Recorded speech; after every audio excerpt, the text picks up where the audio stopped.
À tous, moi c'est Olivier et j'avais, envie aujourd'hui de d'aborder un sujet.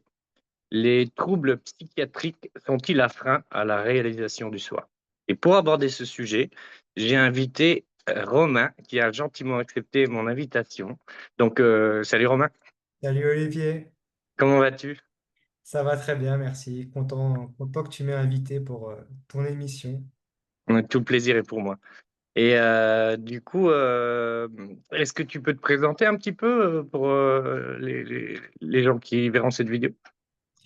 Oui, bah du coup, je m'appelle Romain, j'ai 39 ans. J'ai connu, on va dire, un retournement de conscience, comme beaucoup l'appellent, en mars de cette année. Et, euh, et en fait, suite à ce basculement, j'ai fait un séjour à l'hôpital psy. Et, euh, et en fait, voilà, l'éveil, si on peut l'appeler ça comme ça, est resté. Mais j'ai quand même eu des périodes qui étaient plus difficiles à gérer. Et l'idée, ouais, de ce partage, c'était pouvoir dédramatiser tout ça aussi et revenir un peu sur mon parcours qui m'a fait justement m'intéresser à la spiritualité, un peu grâce aux troubles psychiques aussi, quoi, qui est pour moi en l'occurrence la schizophrénie. Voilà, pour tout dire. Du coup, ouais, tu parais être une personne idéale pour aborder ce sujet. Il me semble est important et peut aider énormément de personnes, alors soit qui sont souffrant de ces troubles, soit des personnes qui vivent avec des personnages qui ont ce genre de troubles et pouvoir aborder un peu le sujet et puis voir si on peut apporter une aide ou un soutien. Alors, j'en profite pour préciser que tu as une chaîne YouTube. Je mettrai les liens d'ailleurs sous cette vidéo. Et j'imagine que tu es ouvert si jamais des gens souhaitent te contacter via cette chaîne ou pour parler de ce sujet ou d'autres d'ailleurs. Oui, pas de problème, ouais, avec plaisir. C'est un plaisir de pouvoir aider les gens aussi s'ils ont des questions ou voilà, ils ont envie d'avancer sur leur chemin. D'accord. Bah, écoute, il me semble aussi qu'au niveau de ton emploi, tu travailles du coup dans le milieu.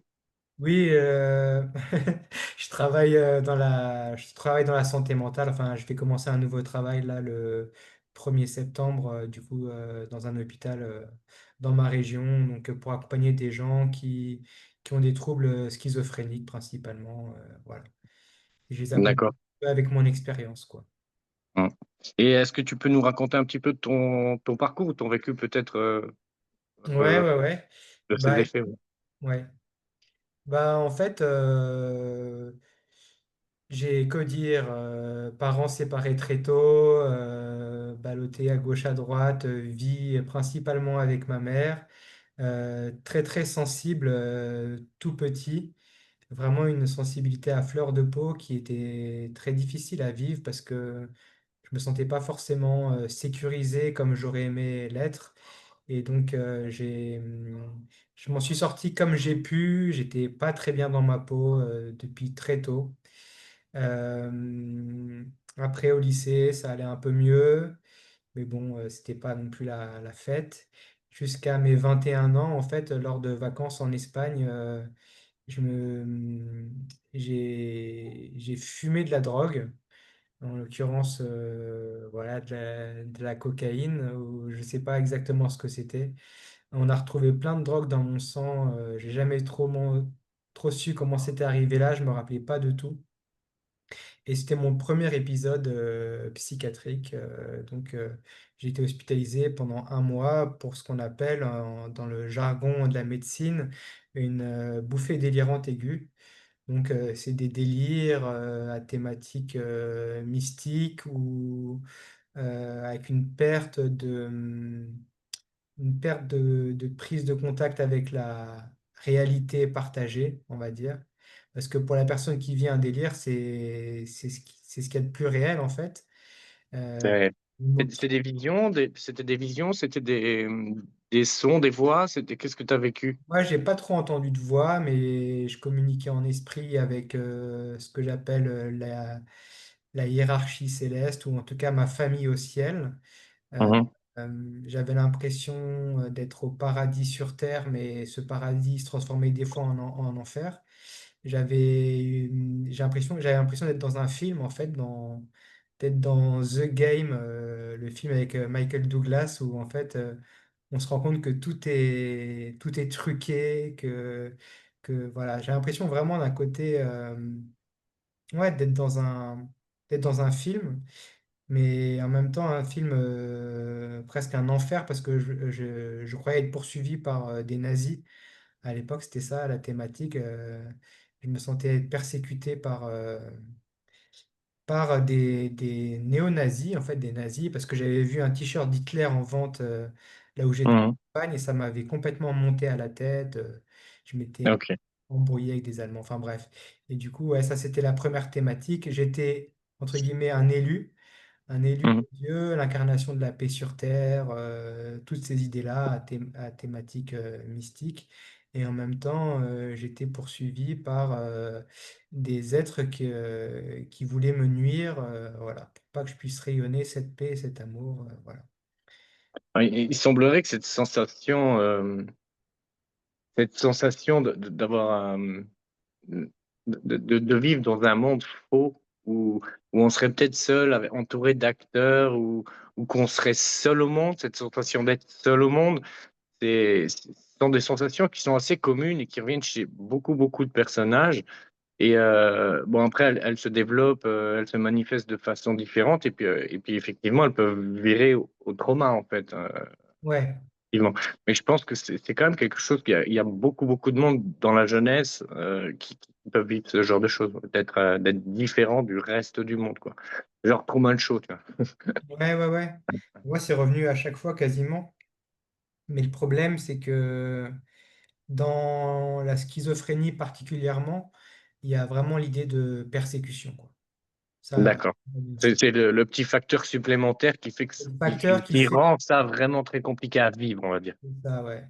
Hmm. Et qui fait que, voilà, c'est un des critères aussi de diagnostic pour la psychiatrie, c'est quand il y a des idées de grandeur ou de persécution, c'est ça, on est classé dans cette catégorie-là, quoi, entre guillemets. D'accord.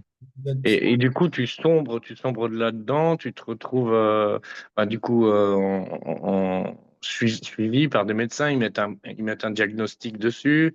Non, pas de, T'as eu des... ouais, pas de Oui, diagnostic psychiatrique, mais ils mettent des diagnostics sur le symptôme, entre guillemets, sur l'épisode. Voilà, d'accord. ils appellent ça bouffée délirante aiguë ou épisode psychotique, mais Mhm. pas suffisant pour être diagnostiqué schizophrène. Ça, c'est aussi D'ac- pour rassurer les gens à qui ça arrive. S'ils prennent des drogues une fois et qu'ils finissent à l'hôpital psy, ça ne veut pas dire que, ils vont être diagnostiqués de schizophrénie. C'est un peu complexe, mais en gros, c'est souvent au bout d'un nombre répété d'épisodes, parce que moi, il n'y en a pas eu qu'un. Souvent, au mhm. terme de plusieurs épisodes, il faut qu'il y ait aussi des symptômes, on va dire, plus sur le long terme, comme le repli sur soi, les désorganisations, un peu des bizarreries dans le comportement. Donc, c'est pas suffisant d'avoir vécu un jour un trip, voilà, sous drogue ou voilà. Oui, voilà. Dans le temps, on va dire, une expérience ne signifie pas quelque chose, quoi. Il faut vraiment que ça soit vécu, alors, comme tu dis, en plusieurs fois Souvent, sur oui. un terme assez long, quoi. Ouais, souvent, ça se fait. Enfin, ça arrive qu'il y ait ce diagnostic-là au premier épisode, mais il y a d'autres signes qui vont avec, quoi. C'est pas juste ça, quoi. C'est pas juste se sentir persécuté ou avoir des idées délirantes ou entendre des voix une fois qui fait qu'on est diagnostiqué forcément, quoi. Et du coup, toi, à cette époque, avec l'expérience que tu vivais à l'époque, euh, comment en es-tu arrivé en fait à commencer à tomber dans une sadhana, ou dans un chemin dans une réflexion qui pourrait porter vers la réalisation? Comment tu as découvert en fait peut-être les premières fois la réalisation ou on a entendu parler? Ben, en fait, j'ai découvert ça hyper tard. Je pense, j'ai découvert ça avec avec Pierre et Gérald. J'avais déjà entendu le mot éveil et j'en avais même intitulé un album de rap que j'avais composé en c'est une vieille histoire. J'avais 27 ans, donc c'était il y a 12 ans. Je l'ai intitulé L'éveil. Et en Ok, fait, tu vois, je sentais déjà qu'il y avait une présence. C'est à ce moment-là que j'ai senti une présence. Je me rappelle, j'allais au travail, je marchais dans la rue et j'étais vraiment, je me vivais en tant que présence, quoi. ok. Du coup, t'as pas de parcours, t'as pas eu un chemin catholique, Non, du ou tout. musulman ou bouddhiste, hindouiste qui aurait pu déjà te mettre cette puce à l'oreille, quoi. Rien du tout. J'avais juste, j'étais dans des collèges et lycées catholiques. Donc, j'avais des cours de religion et je me rappelle ce qui m'avait plus marqué, c'était le cours sur la religion hindoue, quoi. Ça m'avait encore plus percuté que... Parce que pour moi, Jésus, on a collé trop de choses qui me parlaient pas. En fait, il fallait croire sur parole et juste croire sans preuve. Moi, je voulais des preuves et c'est là où je rejoins un peu ta démarche, c'est que j'ai voulu savoir la vérité très tôt, en fait, Mhm. Ok, sur la réalité, quoi. ouais. Oui, c'est vrai que dans l'Église catholique, c'est assez compliqué de, enfin, c'est beaucoup camouflé ou c'est assez compliqué de voir les choses comme elles sont. Mais bon, après, il y a plein de religions qui sont qui se sont moins éloignées, on va dire, de ce qui est, quoi. En fait, moi, j'ai voulu avoir des preuves d'abord, avant Mm. d'adhérer à quoi que ce soit. J'ai voulu Ouais, avoir des preuves. je Et si comprends. je n'avais pas des preuves satisfaisantes, j'allais pas plus loin. Mm. C'est presque un travail presque de journaliste, tu vois, Ouais, ouais. les sources des choses, quoi. Mm. Ouais. Je comprends totalement cette démarche parce que personnellement, ici, c'est vrai que ça a résonné surtout quand je crois que c'était Siddhartha Gautama qui a dit ne croyez pas les écrits, ne croyez pas ce que je dis, mais expérimentez-le par vous-même. Ça, c'est un truc qui m'a. Ah, tiens, enfin, quelqu'un tu sais, qui dit Ouais, va voir, tu vois, crois pas sans voir, va voir. Voilà. c'est ça. Moi, c'est ce qui me Mm. dérangeait avec la religion catholique, c'est que Pareil, ouais. beaucoup d'histoires rapportées, mais voilà. Moi, j'ai pas des. Pourtant, j'avais vraiment quelque chose avec Jésus. Je me rappelle, j'avais une photo chez moi, enfin un tableau, et je lui touchais le front.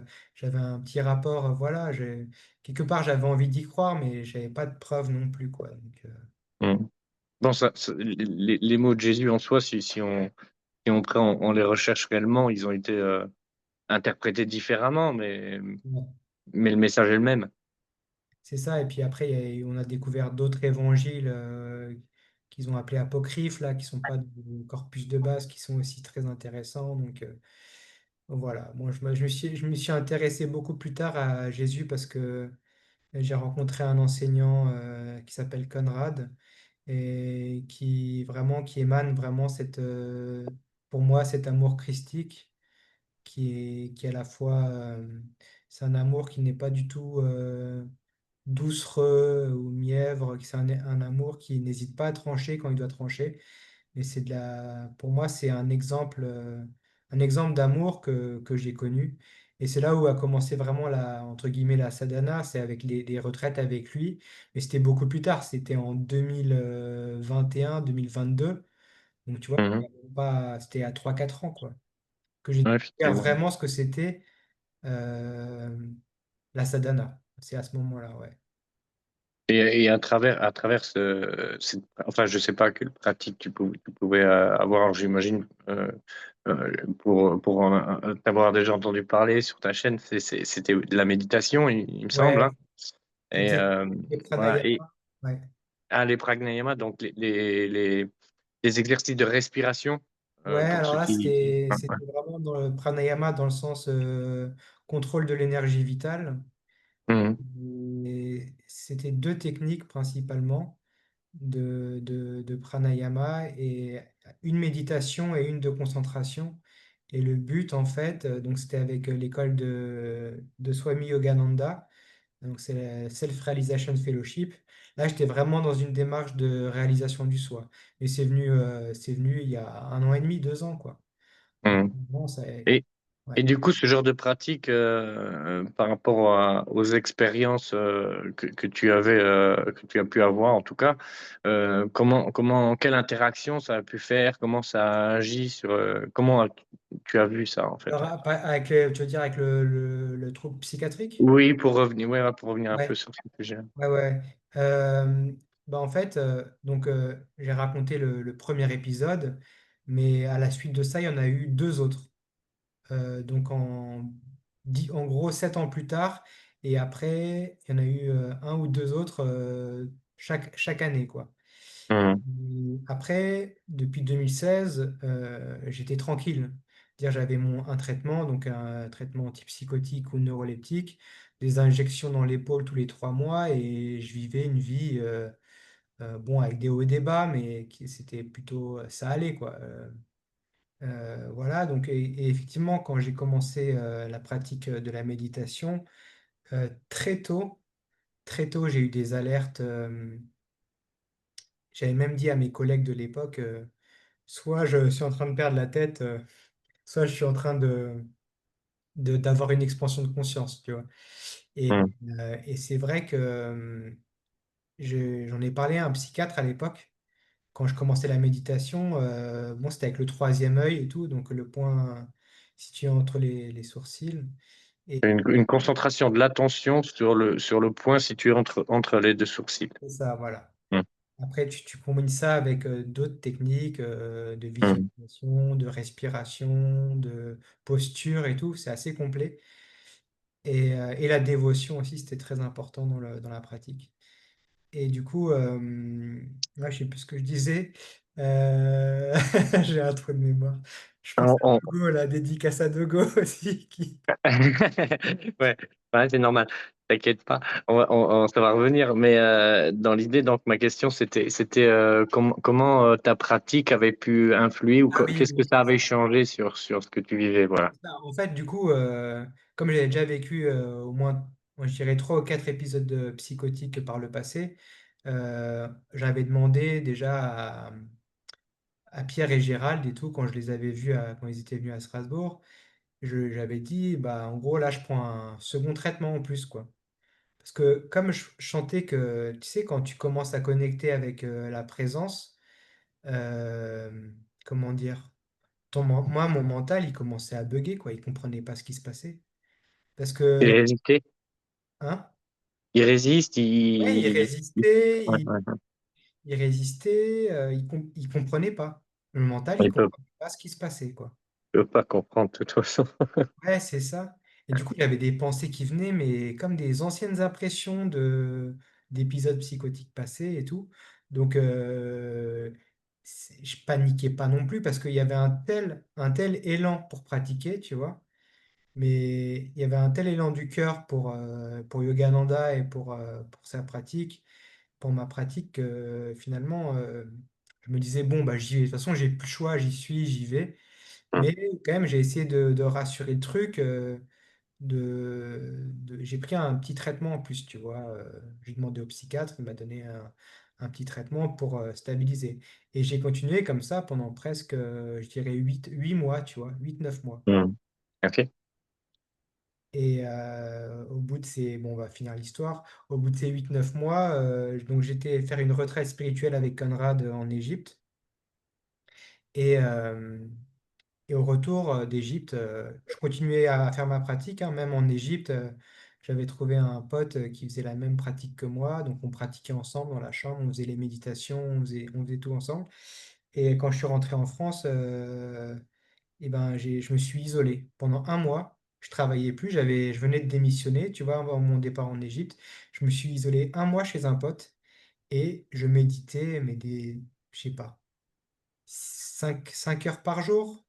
Et en plus, je regardais les satsangs, Pierre et Hmm. Gérald, les chemins d'unité, et j'étais tombé sur... Ça te procurait un bien-être, Ah, t'avais un réel plaisir à faire ouais, cette pratique. ah ouais, j'avais envie de rien d'autre, hein. Vraiment, c'était très Hmm. très fort. Il y avait que ça, et puis, je sais pas, ça dépassait la volonté purement mentale ou égotique, tu vois. Il y avait vraiment... et jusqu'à ce que je découvre Max Vernam, et puis en regardant des vidéos de Max Vernam. J'ai été happé par. Je sais que toi aussi, tu étais passé par lui et tout. Et juste en regardant. J'ai beaucoup d'affection pour Max et je le suis toujours et je suis Ouais, toujours moi en aussi. contact avec lui. Ouais, ouais, ouais, ouais, ouais. Et c'est vrai qu'avant ça, j'avais fait aussi une petite visio avec Anthony Béraud, mais genre à quelques mois au début de ma sadhana de la méditation. Et voilà. Et oui, Max Vernam, en regardant les vidéos YouTube, il y a le basculement qui s'est. Je regardais les vidéos en fait où il désamorçait les gens en fait sur leurs croyances, il les faisait complètement bugger. Oui, après, il y a, il en faut pour tout le monde. Il y a une infinité de personnages et une infinité de créations et il y a une infinité de chemins. Tout amène au même endroit. Mais c'est pour ça que je te demandais tout à l'heure si tu avais eu du plaisir à faire ce que tu pratiquais. Parce que je pense que dans le fond, sur les gens, s'il y a des gens qui écoutent cette vidéo, ce qui est important, c'est de pratiquer en toute honnêteté, en toute sincérité avec nous-mêmes, quelque chose qui nous fait du bien et qu'on aime faire. Et on est appelé, comme tu dis, toi tu as utilisé le terme l'élan du cœur, c'est ça en fait, c'est qu'on se sent appelé à avoir une pratique ou à faire quelque chose qui nous convient, qui nous va. Et elles peuvent être, euh, comme tu parlais de Pierre et Gérald, euh, d'une certaine façon, on va dire. Et puis après, tu parles de Max Veyram, qui est quelqu'un qui est plus dans la voie directe. J'aime bien utiliser ce terme-là. Il y a la voie directe et puis il y a les chemins détournés. Voilà, je le dirais comme ça. Et on peut passer par tous les chemins détournés, de toute façon, toutes les pratiques, quelles qu'elles soient, en fait, tout ce qu'on vit, qu'on vit, en réalité, après, c'est vu que tout mène à ça, que ce soit des disciplines martiales, que ce soit de la danse, de la poésie, euh, ou alors suivre des gens qui partagent à ce sujet. Euh, Mènent au même endroit, mais il y a des voies plus trash ou plus directes, on va dire, Ouais, et ouais. Max fait partie de ce genre de personnes ou Gangamira, je ne sais pas si tu connais, que j'ai suivi aussi, que j'aime suivre encore, mais c'est par plaisir en fait. Et j'aime cette voie directe en fait. Ça, c'est ce qui s'est passé ici. Mais peu importe en fait d'où on vient, peu importe ce que l'on est, peut-être on pourrait insister sur le fait qu'il n'y a pas de conditions, qu'il n'y a pas de chemin, prédéfini, qu'il ne faudrait pas tous passer par le même chemin pour arriver à un point, quoi. Oui, Euh, c'est ça, voilà, ouais. Je voulais préciser ça. et puis tu vois, moi je dis que c'est Max Vernam c'est la goutte d'eau qui a débordé, mais il y avait déjà un. Moi, c'est simple, j'ai fait tout en même temps parce que j'étais appelé pour. Sur la fin, c'était le yoga de la connaissance, tu vois, donc Ouais. l'école non duel, radicale, enfin voilà. Et j'avais Mhm. le bouquin de Ramana Maharshi, enfin, il y avait tout ça, tu vois, mais il y avait en même temps le cri. Comme un anarchie. Et puis on va citer Nisargadatta aussi dans les voies Oui, directes. voilà, tout ça. Ouais, j'ai découvert, C'est les voies que j'ai suivies moi où c'est voilà, c'est ça ça. va droit au but. Moi, c'était à la fin, tu vois. Parce qu'avant, c'était que la dévotion, le cri yoga avec Yogananda, les retraites spirituelles, où là, forcément, l'enseignant, du coup, par l'effet miroir, je ressortais de là-bas, je savais même pas comment ça s'appelait, le samadhi, tu vois, je savais même pas ce que c'était. Mais quand on sortait de retraite, des fois, pendant 3 semaines, j'étais en samadhi, tu vois. Mhm. Pas ce que Mhm. c'était. J'ai juste, On comprend pas ce qui se passe, on comprend après en fait. C'est ouais, c'est ça. après qu'il y a une réflexion dessus, mais sur On le est moment, baigné, tu c'est juste vois. vécu. Ouais, c'est ça. C'est Mhm. ça, tu vois. Et faut pas se forcer à faire quelque chose, faut écouter ce que l'oreille peut entendre, je dirais. Ouais, ouais, c'est Mhm. ça. Et puis comme tu dis, on est appelé par un truc et c'est que c'est la bonne voie. De toute façon, c'est Oui. c'est pas le forcément c'est pas l'ego qui est aux commandes, tu vois. C'est quelque chose de plus profond qui appelle et il y a une reconnaissance en fait. La conscience reconnaît entre guillemets là où elle doit passer, enfin pour se reconnaître, tu vois. Exactement, exactement. Et c'est pour ça que je tenais vraiment à faire cette vidéo avec toi pour parler des personnes qui sont peut-être coincées dans des expériences psychotiques ou Ouais, qui vivent des choses. qui sont persuadés que c'est une réalité et que cette, le fait de vivre à cet endroit avec ses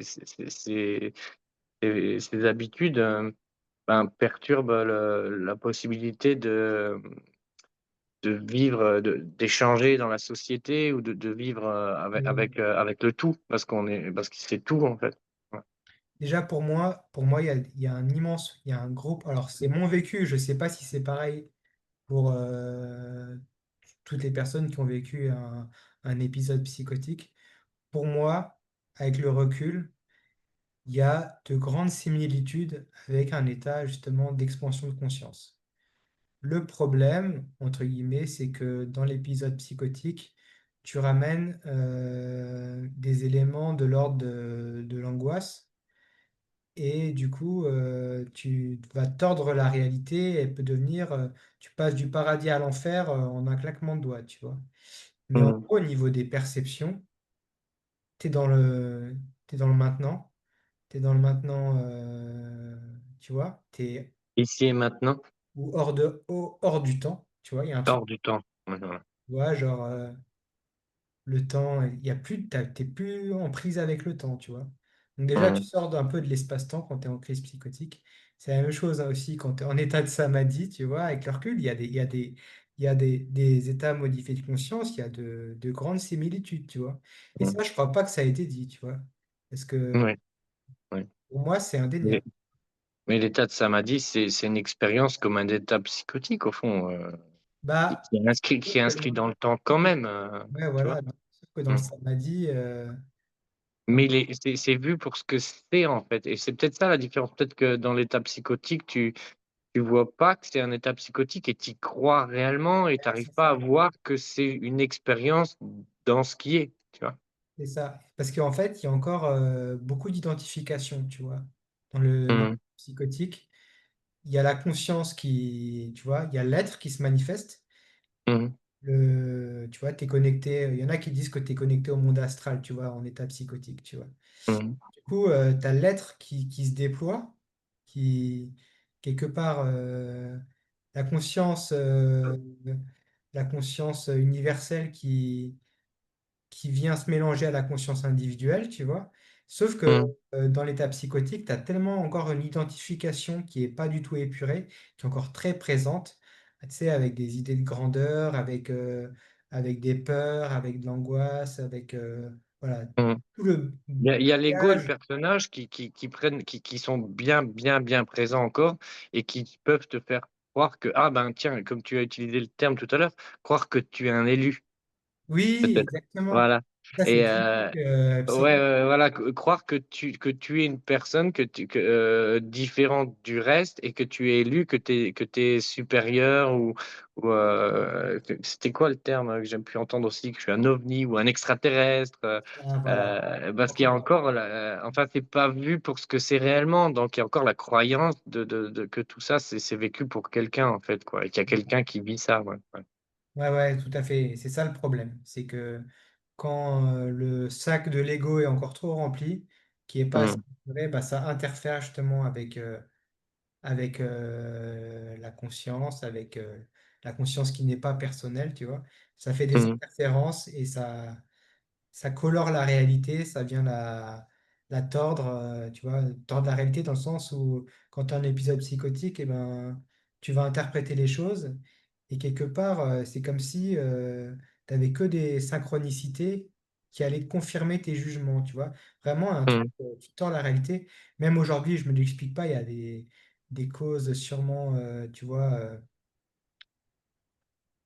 au-delà de la psychologie, tu vois. Je pense que quelque part, l'esprit peut aussi avoir un impact sur la perception de l'espace-temps. Tu vois, vraiment, il y a quelque chose qui. ben, inévitablement, tout ce qui est perçu est perçu et interprété, genre là, je te vois, à travers l'écran, je vois ce que je vois, mais c'est qu'une interprétation. Le La réalité de ce que l'œil voit n'est pas ce que je vois. Il y a énormément d'images, d'effets d'optique qui nous démontrent ce genre de phénomène, que inévitablement, il y a une interprétation des choses. Ouais, ouais, ouais. Moi, je parlais même, tu vois. Parce qu'à bout d'un moment, là, dans le dernier épisode psychotique que j'ai fait suite au basculement, il s'est passé des choses de l'ordre de l'inexplicable, tu vois, Mhm. et avec des sortes de bilocations, tu vois, Mhm. où je me téléporte. Et avec Mhm. du recul, je pense que c'est des trucs perchés, quoi. Mais là, on frôle la physique quantique, des trucs, des concepts hyper trucs, parce que tu vois, c'est un délire, d'accord? Mais pour la personne qui le vit, c'est hyper réel, quoi. C'est réel. Bah Et, alors après, et la réalité, quoi. je vais pas dire perché, j'utiliserai pas ce terme parce que comme je viens de le dire, tout est interprété, quoi qu'il en soit. Alors la réalité qu'on croit être la réalité, elle est interprétée. C'est une Ouais, réalité interprétée. c'est ça. Ce qui est en vérité, hem, elle peut être que perçue par bribes et par expérience et ben, la bilocalité, elle doit pouvoir exister, je pense, en fait, tu vois? Mais Alors je si l'ai tu... pas vécu, je l'ai pas expérimenté, mais je pense que c'est expérimentable, je pense que c'est vivable maintenant on peut parler scientifiquement parlant, il y a alors comment ils appellent ça? En physique, ah, l'intrication. Ouais, L'intrication pourrait expliquer, beaucoup de choses, je pense pas que ça soit perché, voilà, c'était juste pour ça. C'est juste que d'accord. la perception que j'en ai ou que tu en as ou que certaines personnes en ont est peut-être, pas assez fine ou pas bien placée ou pas c'est pas vu, mais je pense que rien n'est impossible. Voilà. Ouais, ouais, moi, voilà. De toute façon, les cas de bilocation, on les retrouve dans certains livres, certains, certaines autobiographies, comme j'ai fait une vidéo là-dessus sur le livre de Yogananda, Autobiographie d'un yogi, où il y a un de ses gourous, le gourou de son gourou, on le trouve à deux endroits à la fois, tu vois, des trucs comme ça incroyables qui dépassent l'entendement humain. Voilà. Voilà, ça c'est le terme que plutôt que perché, c'est Ouais, l'entendement humain, voilà. C'est la compréhension qui fait que là, maintenant, c'est compliqué à comprendre, c'est mais ça. rien ne dit que d'ici, dans un maintenant futur lointain où on ne sait pas, peut-être qu'on arrivera à mettre des vraies explications scientifiques là-dessus, pourquoi pas? Et puis aussi, tu vois, on identifie trop, tu sais, mon corps, Mmh. ma tête, mon Oui, cerveau et mon esprit dans mon cerveau, tu vois. oui, Et là, oui, ça, c'est oui. le postulat de base de la médecine. Du personnage identifié, oui, oui. C'est Mmh, ça. ouais. Et en état psychotique, justement, lors de la dernière, où je l'ai vécu, alors qu'il y avait déjà eu la réalisation quelques jours avant, j'avais quand même c'était vécu, mais avec un pas en arrière, tu vois, avec un pas de côté. C'est pour ça que l'hospitalisation, elle a été courte, 9 jours, alors que d'habitude, je fais 2 mois, tu vois. Mmh, Donc, la seule explication que j'ai trouvée, c'est que la conscience n'est pas forcément localisée dans le cerveau, tu vois. Pour expliquer justement que je me sois dirigé vers quelqu'un et qu'à la seconde d'après, j'apparaissais 4 mètres plus loin dans une autre position, en une fraction de seconde, tu vois. Je m'étais déplacé de 4 mètres.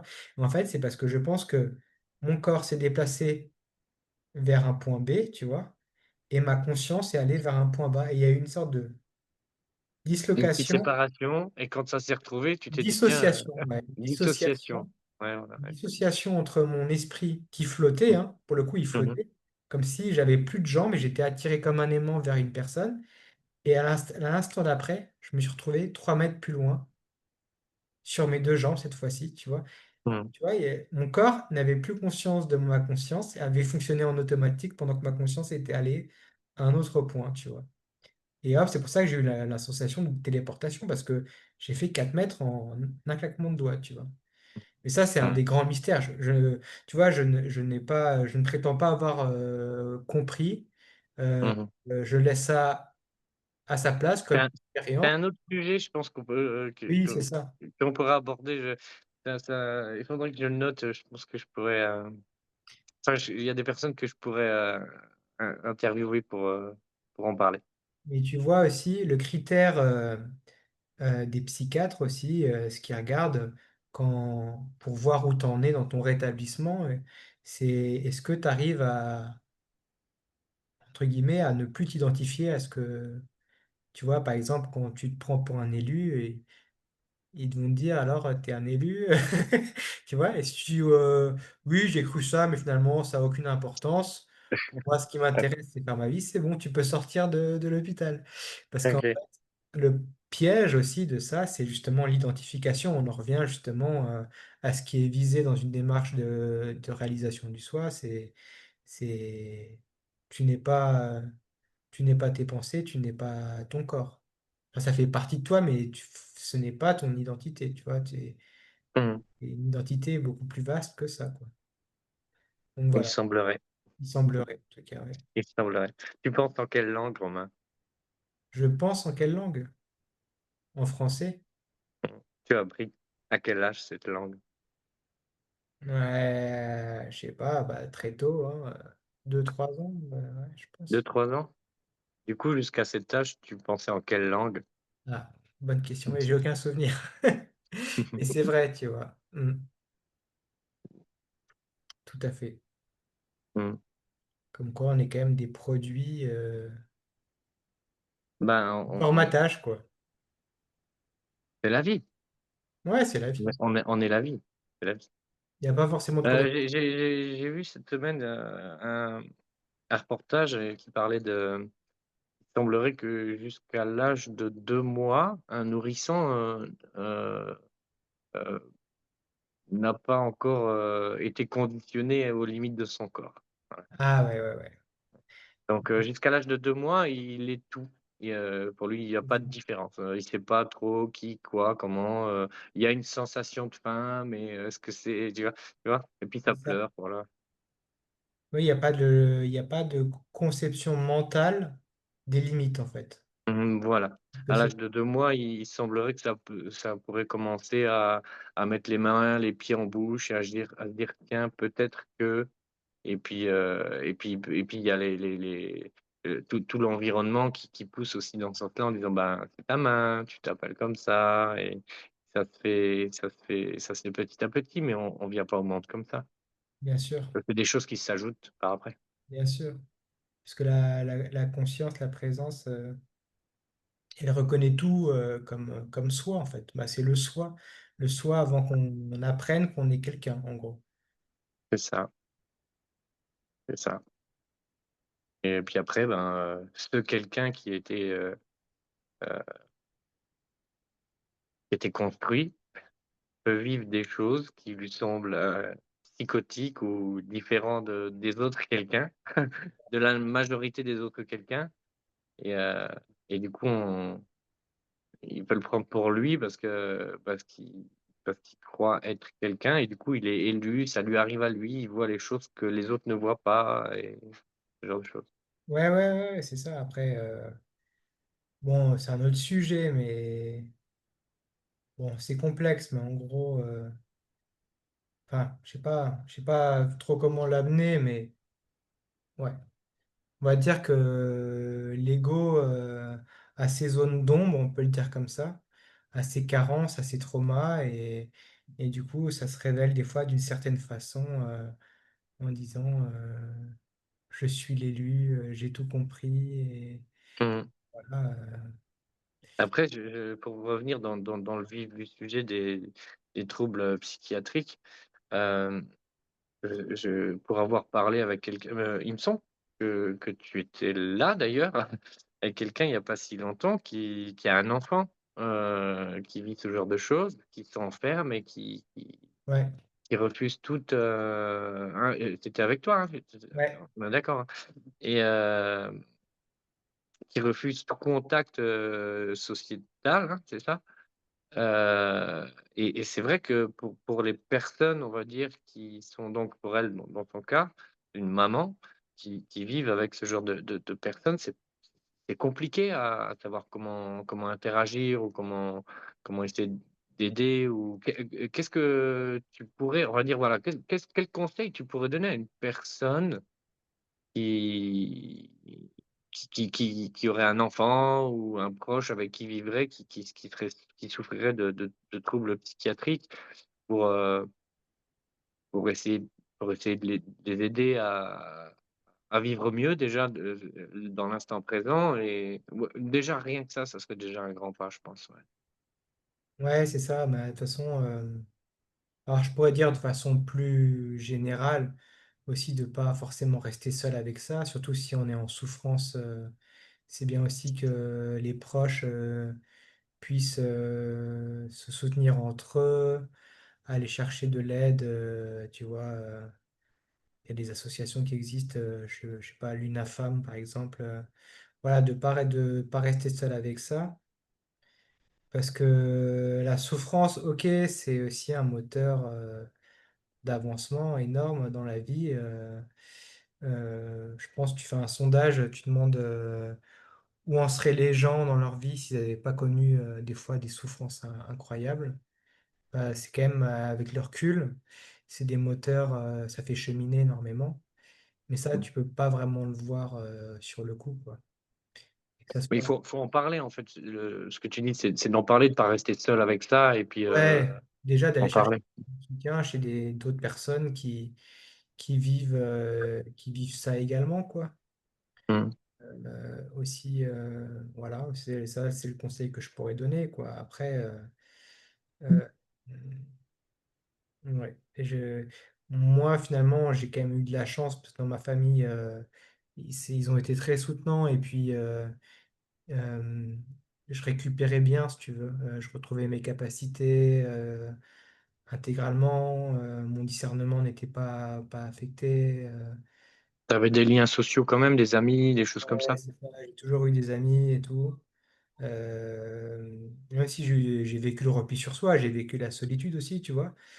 Euh, mais, euh, mais ouais, j'ai eu de la chance d'avoir une famille qui était présente et surtout de récupérer quand même dans un temps relativement... bon, des fois, ça durait un an. Pendant un an, j'étais au fond des pâquerettes, mais tu vois,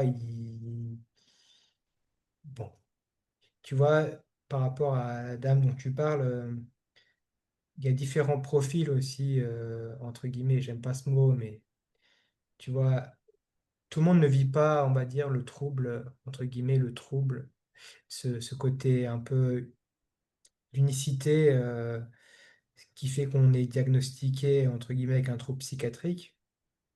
Bon, de toute façon, c'est pour mettre des gens dans des cases, tu vois, ça, on est d'accord, c'est Oui, oui, oui. une banalité de le dire, mais moi, là où je suis quand même assez d'accord, c'est que on pose des diagnostics psychiatriques aussi pour, quelque part,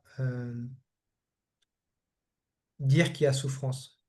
Dire que souvent la Que personne ce soit reconnu, qu'il soit reconnu comme victime de souffrance. une reconnaissance de la souffrance, c'est reconnaissance d'un handicap. Euh, Après, c'est aussi à la société de faire des efforts justement dans l'inclusion de ces personnes, tu vois. Euh, Mmh. la personne qui est complètement désociabilisée, qui reste dans sa chambre, qui parle à ses voix, et des fois c'est des voix pas cool, qui la Ouais. terrorisent et tout, c'est de la souffrance, tu vois.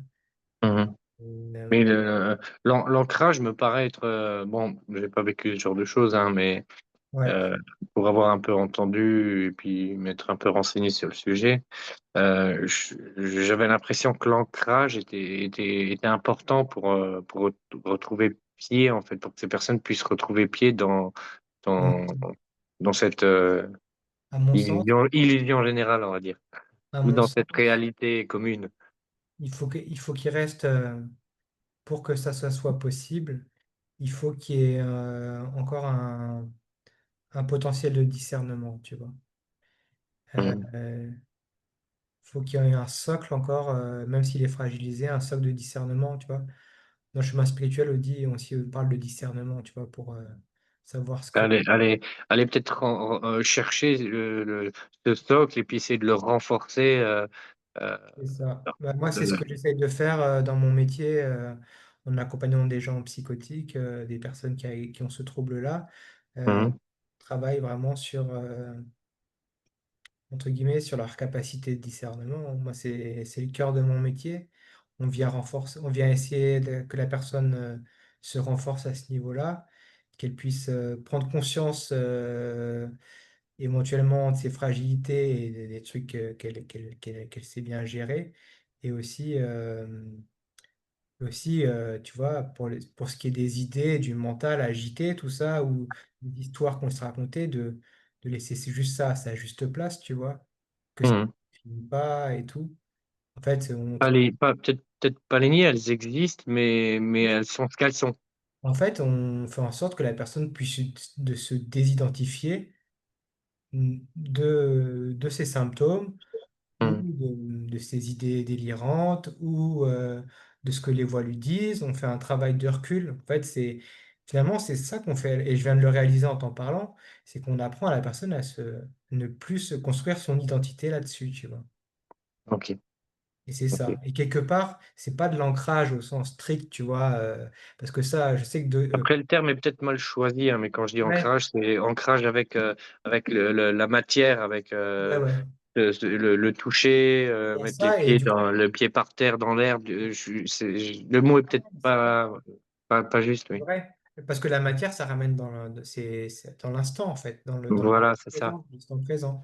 Ouais, Mm, bah, ça, c'est quelque chose, c'est pas trop, j'ai jamais trop réfléchi à ça, mais je pense que à l'hôpital, ils essayent de faire ça, tu vois. Je sais que là où je travaillais avant, ils proposaient des massages ou, tu vois, des trucs qui ramènent au corps, à la fois au corps mm, et à la fois, à l'instant présent. mm, Parce que c'est vrai que c'est un bon discernement de savoir ce qui appartient à l'instant. mm. Donc à cet instant, tout est OK. Il n'y a pas d'histoire qui se raconte sur l'instant, parce que c'est juste l'instant, tu vois. C'est juste le C'est ça. présent. Donc Mm. là, tous tes trucs et toutes tes histoires, tes idées, tes pensées, Ben, c'est des histoires, c'est des idées. Il faut juste qu'elles soient vues pour ce qu'elles sont, en fait. c'est ça. Peut-être. Ouais. Le problème, c'est quand la personne se fait happer par ça, se fait C'est happer ça. par ses pensées, se fait happer par son histoire, se fait happer par ses voix. C'est ça le problème. Et c'est pour ça qu'il y a aussi, tu vois, des traitements. Les traitements neuroleptiques, tu vois, tu peux les voir comme des béquilles qui servent justement à calmer les pensées, à calmer les Mm. idées pour être plus dans l'instant présent, plus dans le moment présent. Dans ce qui est perçu maintenant, là, ici et maintenant, les sensations du corps, le, Les le neuro- toucher, l'ouïe, le Ouais. goût, peut-être. Ça fait pas consensus que tout le monde sera pas forcément d'accord avec moi, mais tu vois, je suis pas d'accord pour dire c'est à vie, machin, c'est ton traitement à vie, mais ça sert à l'ancrage. Pour moi, ça sert à l'ancrage, hein. Mm. Aussi simple que ça. Après, il y a d'autres techniques, hein. Enfin, moi, j'ai utilisé, tu vois, ça fait pas forcément consensus, mais moi, j'ai des pierres. Ça s'appelle les pierres Atayate, je fais un peu de pub, mais c'est des Mhm. pierres qui sont mises en cohérence avec l'énergie universelle. Bon, on y croit, on n'y croit pas. Si quelqu'un qui a fait une expérience de mort imminente, qui s'appelle Aman, moi j'avais ces pierres avec moi et je peux te dire que j'ai été ancré en une semaine. Mes pieds étaient dans le sol, pesaient 1 tonne, j'avais un esprit beaucoup plus clair et tout. Voilà, on y croit, on n'y croit pas, mais en tout cas pour moi ça a été le jour et la nuit, tu vois, vraiment. Donc, Et en pratique, c'est quoi? Ce sont des pierres que tu une prends en pierre à main, que tu porter sur toi, touches, que tu... tu vois, j'ai un bracelet, c'est ça, tu vois. Ça, c'est Ah, un d'accord, oui, voilà, ouais. des pierres aussi. Mm. C'est une bonne aide pour l'ancrage. Mm. Et puis Le voilà, fait de les toucher, le fait d'y penser, du coup, ça te ramène à ça, quoi. même pas en contact avec la peau, ça suffit, t'as pas besoin d'y Le penser. contact. Ok, ok. Et ça, pour moi, c'est le meilleur ancrage que j'ai pu avoir, quoi. Mm. C'est ce qui a Après, tu vois, fonctionné pour toi, voilà, oui, oui. Mais après, je pense que, voilà, je pense qu'après, chaque individu est différent et il faut trouver peut-être ce qui peut ancrer, ce qui peut les ramener le plus à ici et maintenant dans la réalité commune, voilà, je dirais. après, tu vois, la psychiatrie, c'est une chose, mais c'est pas ça qui va te guérir, tu vois. Comme je te dis, Mm. c'est les traitements, c'est les béquilles. Moi, j'ai fait 2 ans de thérapie psychocorporelle, justement, où on revenait énormément au corps. On m'appuyait sur des zones particulières du corps. On travaillait avec les symboles et tout pendant 2 ans. Ça a vraiment joué sur mon rétablissement. Et tu vois, mais pour que ça soit possible, déjà, c'est pas gratuit, donc il faut des sous, mais aussi il faut que il y ait encore ce discernement et cette volonté d'aller vers le soin et de se dire que peut-être que on est en souffrance, donc on a peut-être quand même un petit problème, tu vois? Sans dire, sans me tamponner sur le front, je suis fou, je suis schizophrène, mais se dire que peut-être, j'ai besoin d'aller vers le soin, tu vois? D'être pris en charge, d'être pris en soin. Et ça, c'est pas donné malheureusement à tout le monde, qui ont une pathologie, psychiatrique en général. Donc, Mm. moi je travaille Après que, pour ramener les gens vers la prise de conscience que peut-être ils ont besoin de notre mm. Donc, ce serait peut-être le gros conseil s'il y a des gens qui souffrent de ce genre de troubles, qui voient cette vidéo ou qui sont en contact avec ce genre de personnes au sein du foyer. Déjà de pas, comme tu dis, t'estampiller le truc sur le front et ouais, de s'ouvrir, pouvoir en parler, aller chercher de l'aide et puis aller rechercher dans. Alors, quelque chose qui apporte du plaisir et de la joie à pratiquer, qui pourrait permettre de s'ancrer dans cette réalité commune. Voilà. c'est ça. En gros. Une réalité commune, consensuelle, parce que Voilà. aussi ce qu'on vit la personne, c'est réel.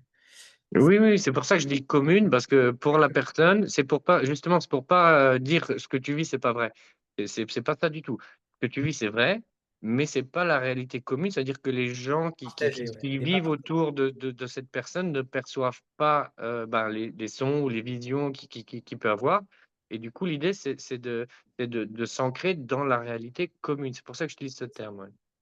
Et tu vois, il y a aussi un conseil que je pourrais apporter aux familles quand, par exemple, comme la dame qu'on avait eue sur Zoom et tout, quand ça braque, quand il n'y a plus de communication et que la porte d'entrée pour rejoindre la personne là où elle en est, pour moi, c'est toujours la souffrance. On ne parle pas d'idées, on ne parle pas de trucs, on en revient toujours à l'émotion souffrante, à l'anxiété, à la peur, euh, à la colère, je sais pas, tu vois, mais on en revient au basique, comme les vidéos de William, tu vois, les émotions, les trucs, tu vois.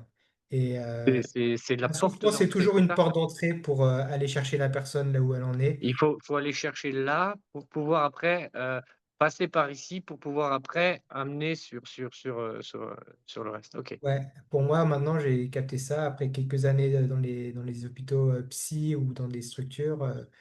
Il faut partir de la souffrance et là où ça permet, parce que la personne qui souffre, tu vois, elle aime pas ça, enfin, elle veut plus souffrir en fait, tu vois, mais elle est prise au piège là-dedans, sans possibilité de communiquer, et donc faut en revenir à ce qu'elle puisse exprimer sa souffrance, tu vois, qu'elle puisse se OK. livrer à nous sur sa souffrance, ouais. Mmh. Voilà, c'est une main tendue en fait, l'accompagnement, tu peux pas claquer des doigts et la personne est guérie, tu vois, c'est pas comme ça, mais tu peux aller porter là, donner ta main et si la personne la prend, voilà, en partant de la souffrance, c'est souvent un bon premier pas, quoi. Super. Merci Romain. Et puis tu es aussi un bel exemple de de personne qui a pu vivre ce genre de choses et qui a réussi à réaliser. Ouais, comme quoi, c'est pas impossible de. Rien n'est impossible. Non. Et Mmh. puis tu vois, je vis pas du tout comme la fin du chemin. Peut-être que dans 10 ans, je sais pas, je referai un tour à l'hôpital ou que je sais pas, tu vois. Mais en fait, ça a beaucoup moins d'importance quand même maintenant. Voilà, j'ai une sorte de paix intérieure quand même, enfin de calme, même si intérieur, ça veut plus dire grand-chose pour moi, tu vois. Mmh. Mais voilà, c'est accueilli maintenant. Ça s'entend au ton de ta voix que tu t'es apaisé et puis c'est super. En tout cas, je te remercie beaucoup pour cet échange Merci à et toi. je vais te dire encore, je ne sais pas si tu voulais encore, peut-être passer un message avant qu'on clôture cette vidéo, peut-être?